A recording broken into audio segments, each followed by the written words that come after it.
English tuloy ako. Hindi naman ako nag-i-English. Ngayon tuloy, napa-English ako. Kabunyog Rosalina Loresca. Ha? Pero yun na nga, ano yun eh, ang law, ang batas ay batas. Dapat pantay-pantay ang application sa lahat. Mahirap man umaya. Ang nagsasalita si Atty. Ricky Tumutorbo. Ako. Ng Bunyog. Okay. Pakinggan po natin. Isang profesor ito, ang tinuturo niya is about Constitution. Aman. May mataas mang katungkulan o wala. Di ba? Oh. Ha? Kaya ano ito mga bunyog mga kababayan? Sa totoo lang, ang dami ng pabor. Ang dami ng pabor. Ang paksa niya, pinupunan niya, ay yung tungkol kay Senador Rodante Marcoleta na nakakulong sa PNP General Hospital. Yan. Naging parang bomba sumabog ngayon yan. Yang parang special treatment. Yan. Parang bomba sumabog yan at nakarating na sa Sandigan Bayan. Saludo po, Sandigan. Na binibigay dyan kay Marcoleta. Anong mga pabor na binibigay dyan?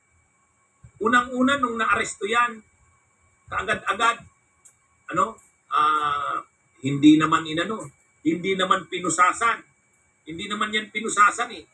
Dinala doon, iniskortan, papunta doon sa CIDG sa PNP Camp Crame. Pagdating doon, sa mga mugshots, hindi pa siya pinatanggal yung wig. Diba? General rule, kapag mga kinukuha yung mugshots, tinatanggal yung wig. Yan yung general na procedure. Pero sa kaso ni Marcoleta, hindi. O doon pa lang, pabor na yun. Kumbaga, special na yung treatment niya. Nang diniscuss ko yan, sabi ko, okay lang yun. Unawain na natin. Hindi naman kailangang i-humiliate yung tao. Di ba? Naalala niyo ako nung diniscuss ko yan. Kung dun sa issue na yon na hindi inalis yung wig niya, ako ang stand ko doon. Sabi ko, okay na rin yon. Kasi hindi naman dapat gino-humiliate ang tao. Saka inaalis lang naman yung wig kung ang totoo naman, kung ang natural niyang features ay wala talaga siyang wig. Pero sa kanya kasi parang ang natural na ni Marcoleta nakawig lagi. Kaya pinagbigyan natin yun. Yun, special na pabor na yun ha. Special na pabor na binigay sa kanya. Hindi na tayo masyadong nag-react doon. Pero ito ngayon na mga pabor na binibigay sa kanya, grabe na ito. Araw-araw nadadagdagan ang sakit. Nung una, ang sakit daw, sumasakit ang dibdib, chest pain. Pagkatapos yung kanyang blood pressure daw, fluctuating. Nagpa-fluctuate. Kaya, yan mga kabunyog? Unang araw yun. Pagkalipas ng ilang araw, mayroon na namang bago. Degenerative, disease. Ibig sabihin, yung gulugod niya, yung gulugod niya, medyo yung disc, mayroon daw defect. Yun, another na naman yun. Pagkatapos mayroon na naman mild pneumonia. Ayun, yun. Pang-ilan na yun. Pagkatapos kahapon na naman may bad cholesterol. Mataas daw ang bad cholesterol. Bad talaga. Ay mga kabunyog, mga kambayan. Bad siya. Ako, marami rin akong maintenance, vitamins, mataas din ang blood pressure ko. May maintenance ako. Mataas din ang bad cholesterol ko. May maintenance din ako. Pero, normal, lang yun? Sa dami ng preso na nakakulong dyan, lalo yung mga mahihirap, marami dyan, mas malala pa ang sakit. Ang edad ni Marcoleta, 72. Maraming nakakulong dyan ng mga mahihirap. Karaniwang tao, ang mga kaso pa, political detainees, ha? Ako, ang dami kong kakilala niyan. Mga human rights cases yan. Hindi pa yan pagnanakaw, hindi pa plunder. Ang mga nakakulong na yon, lumalaban sa mga kabulukan ng gobyerno, rebellion. Kaya lang ang tinakaso sa kanila mga common crimes. Pero sa totoo lang, political detainees yun. Kasi nakulong ang mga yon dahil sa paglaban sa maling patakbo ng gobyerno. Maraming nakakulong na ganyan. Ang edad, 80 years old. May mga sakit na, malala pa kaysa kay Marcoleta. May special treatment ba ang mga yon? Wala. Wala. Ang dami kong kakilala niya na mga nakakulong dyan. Mga ano yan, mga nag-o-organize ng mga union, ginawa ng gawa-gawang kaso, ang mga edad nila 80 years old, yun, political prisoners yun. May mga sakit din yun ng hypertension, may mga heart disease din. At mas malala pa kaysa kay Marcoleta. O ngayon, ano lang naman, may mataas na bad cholesterol, tapos fluctuating ang BP, blood pressure, tapos ano na, special treatment na. Ay grabe na ang pabor. Grabe na yung pabor kay Marcoleta. Kaya nung una, nung hindi yan pinusasan, hindi na tayo nag-insist. Nung hindi tinanggal yung piloka, hindi rin tayo nag-insist na. Inuunawa na natin yon. Huwag naman nating ilagay sa public humiliation. Makatao naman tayo magtrato. Pero ito, kung ano-ano ng sakit, kung ano-ano na, araw-araw may nadadagdag. Ay, hindi na tayo sang-ayon diyan. Hindi na tayo sang-ayon diyan. SILD John B. Cremulya, PNP Chief Nartatis, ano naman diyan sa ano ninyo, sa PNP General Hospital. Mukhang grabe na yan. Tapos nagre-recommend na yung doktor ng PNP General Hospital, dapat daw huwag isama sa iba pang PDLs, sa ordinaryong kulungan. Mukhang ano na yan parang prelude na yan, paghahanda na sa motion nila na huwag ito. Okay. Yung PNP Chief Nartatis, taga Ilocos Norte, kaibigan ni Senador Jaime. Nang maging floating po si General Torre, ewan ko ba't ginawang floating ni Pangulong Bongbong yun Iniisis na si Nartati ang dapat maging PNP.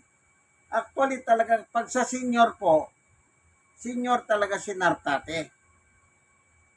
3-star na siya, samantalang si General Torre noon is 2-star lang. Pero maraming performance ang ginawa si General Torre nung nasa CIDG siya. Okay? Maraming ginawa yan para sa paglilingkod sa bayan. At yan, member din ng IAC yan, si General Torre. Yan. Pero nagsilbi siya sa bayan. Okay? Kaya siyang ginawang PNP chief ni Pangulong Bongbong. Ewan ko naman. Ba't inalis pa siya ron? Kasi nga itong kapatid niya, si Senator Jaime, gusto niya, bago daw magretiro, si Nartate, magretiro siya ng 4-star general. Kaya, na-approach siya, si General Torre, at naupo si General Nartate. Di 3-star lang siya, hindi pa nagre-resign si General Torre. So hanggang ginalok yung posisyon ng General Manager ng MMDA. So nung tinanggap niya yun, natural, binitawan na niya yung kanyang pagka-PNP. So naging 4-star general ngayon si General Nartate. At magre-resign siya o magre-retiro 4-star general. Yung PNP at General Hospital, under niya. Sino ba si Jaime? Sanggandikit sila ni Marcoleta. Kaya yung PNP General Hospital, masyadong maraming binibigay ng mga pabor. Ayan. At napuna na ng Sandigan Bayan. Binanatan. Nagsalita Sandigan Bayan. Kaya ngayon, mukhang may pangako yata yung PNP General Hospital na i-deliver na lang. Ikukulong na nila sa talagang mga kulungan. Yan. Okay. Tuloy. para meron kayong idea. Isama doon sa ordinary jail. Mga kabunyog, mga kababayan.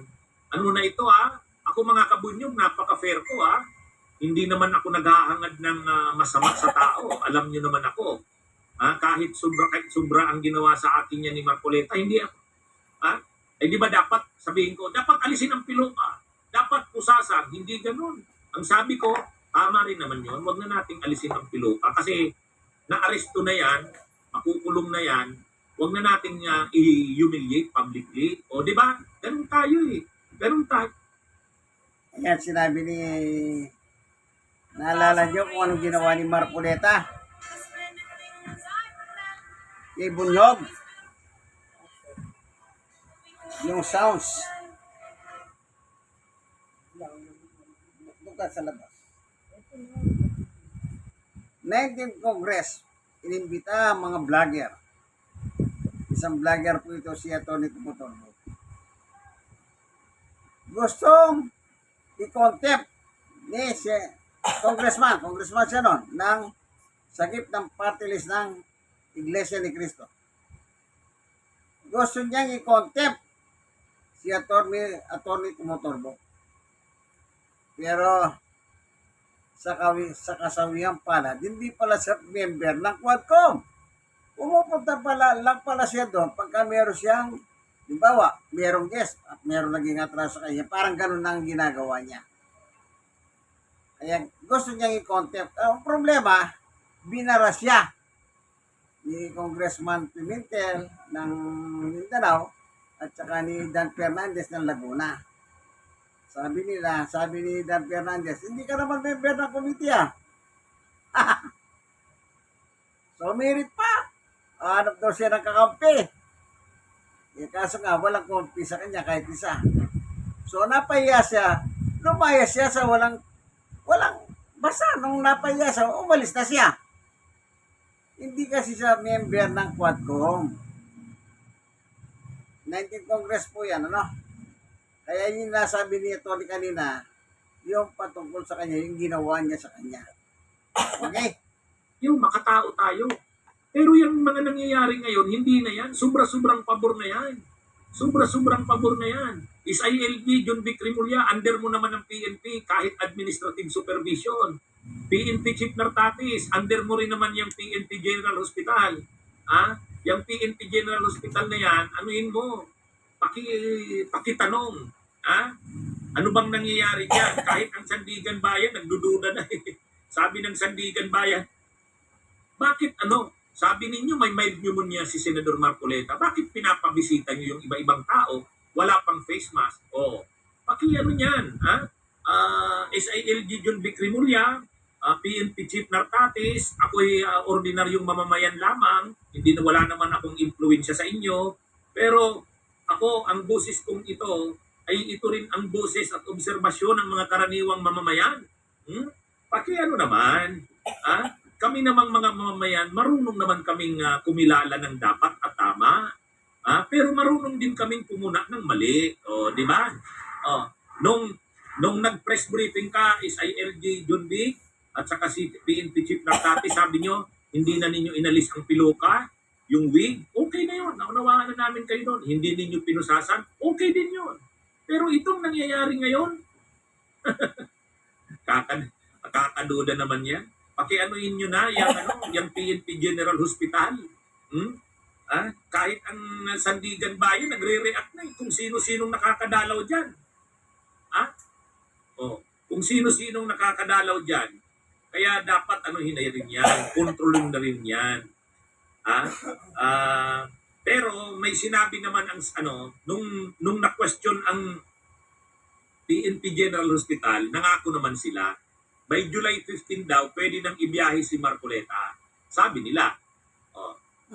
Abangan natin ito pag hindi na naman nila ginawa yan sa July 15.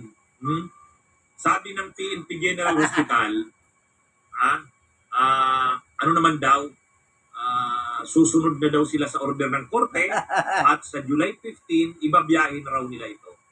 Ibabiyahin na daw. Dadalhin na sa korte.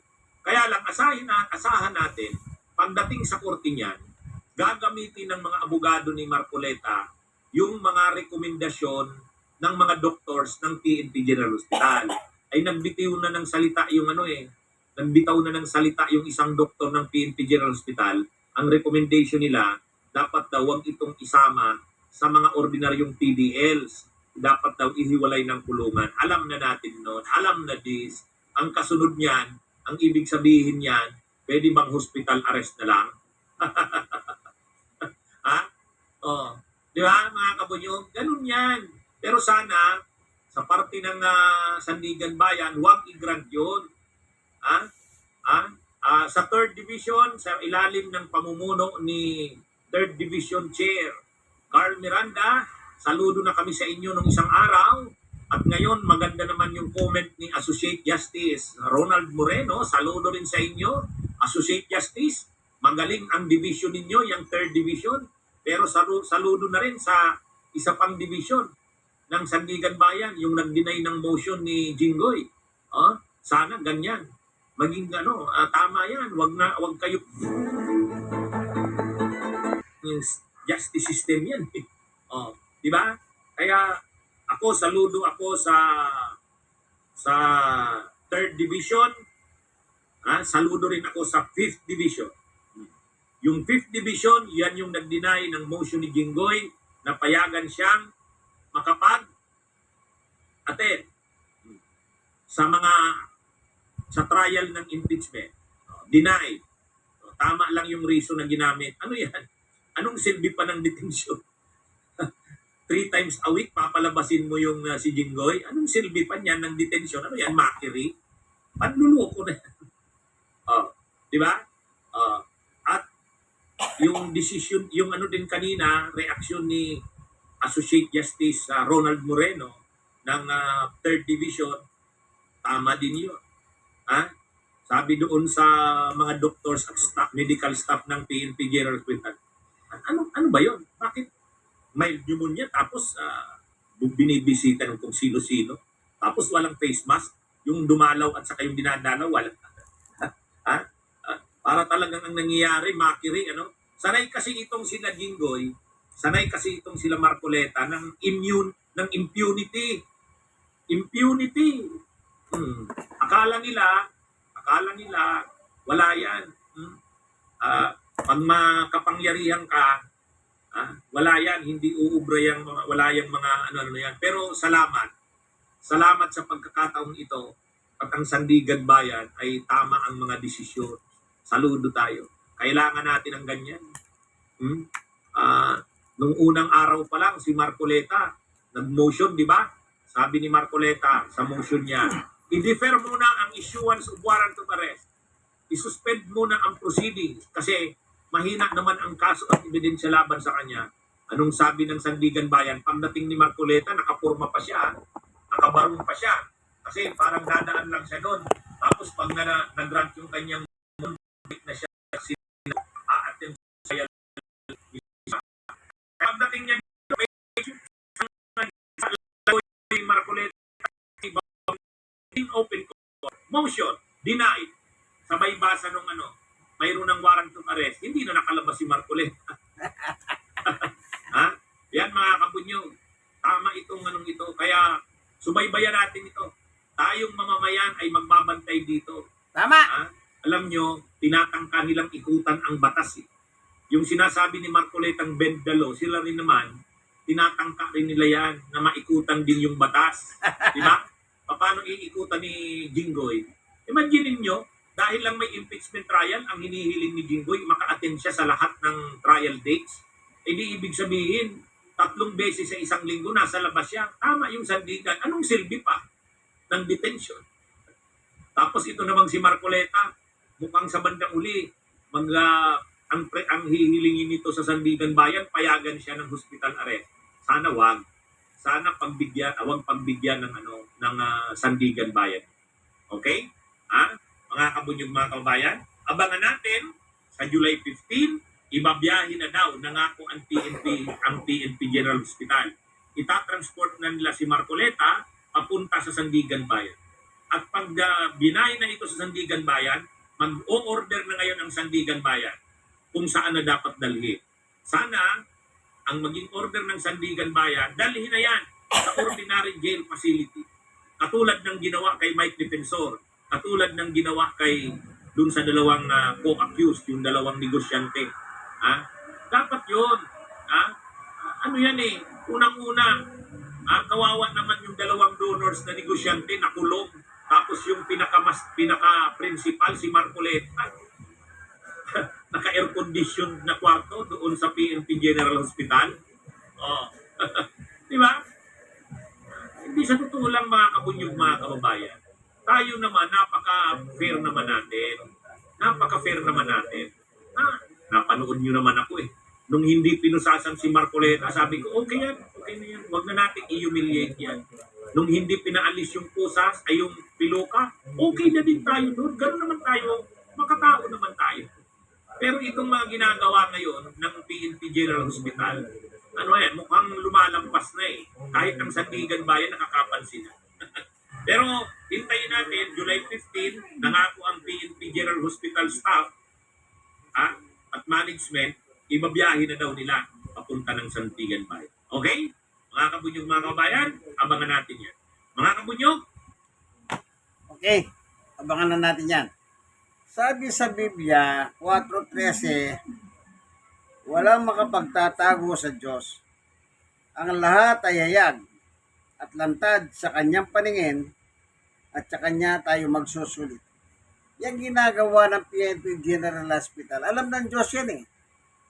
Kaya kumilos na ang kapangyarihan ng Diyos, kinalabit niya Sandigan Bayan, yung nakapuna. Kaya na po na, kung hindi bakit sigurado ba kayo palalaya pa nila si Marcoleta dyan? Hindi na. Dahil tatambakan lang nila ng sakit yan, wala naman tayong magagawa. Pag sinabi ng doktor, may sakit yan, wala tayong magagawa. Okay. Ikaw ba naman meron ka 75 million? Sinasabi ko nga, halimbawa, mag-donate ka lang ng mga aparatos doon. Bawasan mo ng konti yun. O, di ba? Problema. Filipino style yan. Di ba? Pero salamat sa Panginoon Diyos at kumilos siya na makapangyarihan laban ditong ginagawa. Dito, PNP General Hospital na pagbibigay ng magandang serbisyo kay Senador Rodante Marcoleta na member o handog ng Iglesia ni Cristo na itinatag ni Yumaong Felix Manalo Isagon na isang antikristo at kampon ni Satanas. Hanggang dito na lamang kaibigan ang ating munting video. Wala tayong political color dito Kaya wala kayong dapat ikagalit. Lagi po kayo mag-pray. Mainit ang panahon at mainit ang panahon sa politika. God bless us all. Bye.